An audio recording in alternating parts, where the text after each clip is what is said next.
జగన్ విదేశీ పర్యటన ముగించుకుని ఎందుకు వచ్చేశారు? 4 రోజుల ముందుగానే ఎందుకు వచ్చినట్టు? 15 రోజులని చెప్పి 11 రోజులకే తిరుగుముఖం పట్టడం వెనుక కారణం ఏంటి? ఏపీ పొలిటికల్ సర్కిల్స్ లో ఇదే చర్చ నడుస్తోంది. 15 రోజుల పర్యటన నిమిత్తం ఈ నెల 11న జగన్ లండన్ పర్యటనకు వెళ్లారు. సిబిఐ కోర్టు నుంచి ప్రత్యేక అనుమతి తీసుకున్నారు. ఈ లెక్కన ఆయన ఈ నెల 23న రావాలి. కానీ 19వ తేదీనే వచ్చేశారు. అసలు వస్తున్నట్లు అధికారికంగా ప్రకటన కూడా ఇవ్వలేదు.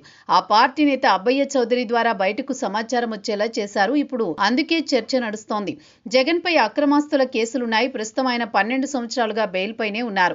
ఆయన విదేశాలకు వెళ్లినప్పుడు సిబిఐ కోర్టు అనుమతి తప్పనిసరి. అందుకే విదేశాలకు వెళ్లే క్రమంలో ఆయన కోర్టు అనుమతులు పొందుతారు.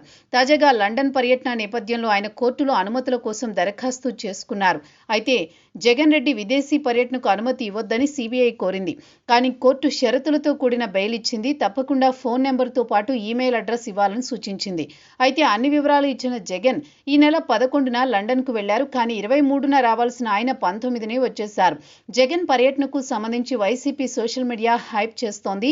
జీన్స్ షర్ట్, జీన్స్ ప్యాంట్ ధరించడాన్ని కొత్త ఎలివేషన్లు చూపిస్తోంది. కానీ అసలు విషయం మర్చిపోయింది. ఆయన 4 రోజుల ముందుగానే ఎందుకొచ్చారన్న విషయంపై క్లారిటీ ఇవ్వలేకపోతోంది వైసీపీ.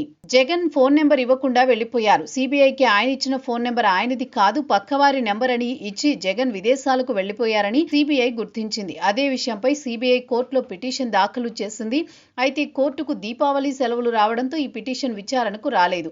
విచారణకు వచ్చే అవకాశం ఉన్న నేపథ్యంలోనే కోర్టు ఆదేశాలను పాటించకుండా జగన్ విదేశాలకు వెళ్లిపోయినట్టు న్యాయమూర్తులు భావిస్తే మాత్రం ఇబ్బందికర పరిస్థితులు వస్తాయి. మరోసారి విదేశీ పర్యటనకు అనుమతి ఇవ్వకపోవచ్చు కూడా. అందుకే కేసు తీవ్రతను తగ్గించేందుకు జగన్ 4 రోజుల ముందుగానే పర్యటన ముగించుకుని వచ్చారని తెలుస్తోంది. కేవలం కోర్టుకు భయపడొచ్చేశారని, వచ్చిన తర్వాత ఏం జరిగిందని, తప్పిదం జరిగిందని కోర్టుకు చెప్పడం ద్వారా తీవ్ర చర్చలకు జగన్మోహన్ రెడ్డి తప్పించుకున్నట్టు న్యాయవర్గాలు చెబుతున్నాయి. జగన్ పర్యటన ముగించుకుని రావడంతో కోర్టు కూడా సీరియస్ గా తీసుకునే అవకాశం లేదని తెలుస్తుంది. మరేం జరుగుతుందో చూడాలి.